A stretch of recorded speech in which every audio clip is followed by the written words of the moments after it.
There is more hid in Christ than we shall ever learn, here or there either.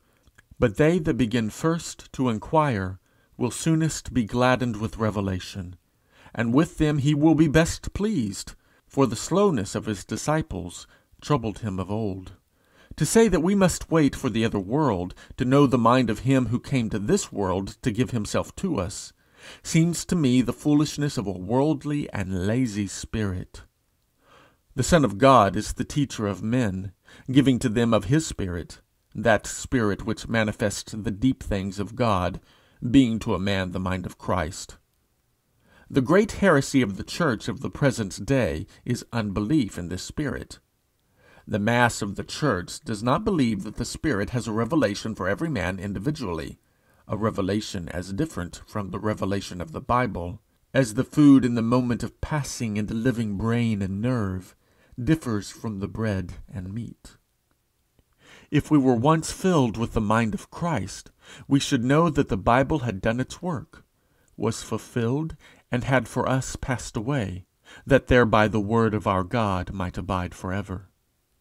The one use of the Bible is to make us look at Jesus, that through him we might know his Father and our Father, his God and our God. Till we thus know him, let us hold the Bible dear as the moon of our darkness by which we travel towards the east, not dear as the sun whence her light cometh, and towards which we haste, that walking in the sun himself, we may no more need the mirror that reflected his absent brightness. But this doctrine of the Spirit is not my end now, although were it not true, all our religion would be vain, that of St. Paul and that of Socrates. What I want to say and show, if I may, is, that a man will please God better by believing some things that are not told him, than by confining his faith to those things that are expressly said to arouse in us the truth-seeing faculty, the spiritual desire, the prayer for the good things which God will give to them that ask him. But is this not dangerous doctrine? Will a man not be taught thus to believe the things he likes best, even to pray for that which he likes best? And will he not grow arrogant in his confidence? If it be true that the Spirit strives with our spirit, if it be true that God teaches men, we may safely leave those dreaded results to him. If the man is of the Lord's company, he is safer with him than with those who would secure their safety by hanging on the outskirts and daring nothing. If he is not taught of God in that which he hopes for, God will let him know it. He will receive something else than he prays for. If he can pray to God for anything not good, the answer will come in the flames of that consuming fire. These will soon bring him to some of his spiritual senses. But it will be far better for him to be thus sharply tutored than to go on a snail's pace in the journey of the spiritual life. And for arrogance, I have seen nothing breed it faster or in more offensive forms than the worship of the letter.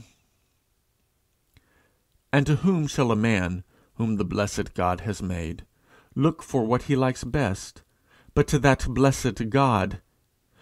If we have been indeed enabled to see that God is our Father, as the Lord taught us, let us advance from that truth to understand that he is far more than Father, that his nearness to us is beyond the embodiment of the highest idea of Father, that the fatherhood of God is but a step towards the Godhood for them that can receive it. What a man likes best may be God's will, may be the voice of the Spirit striving with his Spirit, not against it. And if, as I have said, it be not so, if the thing he asks is not according to his will, there is that consuming fire. The danger lies not in asking from God what is not good, nor even in hoping to receive it from him, but in not asking him, in not having him of our counsel. Nor will the fact that we dare not inquire his will preserve us from the necessity of acting in some such matter as we called unrevealed. And where shall we find ourselves then? Nor, once more, for such a disposition of mind, is it likely that the book itself will contain much of a revelation. The whole matter may safely be left to God. But I doubt if a man can ask anything from God that is bad. Surely one who has begun to pray to him is child enough to know the bad from the good when it has come so near him, and dares not pray for that.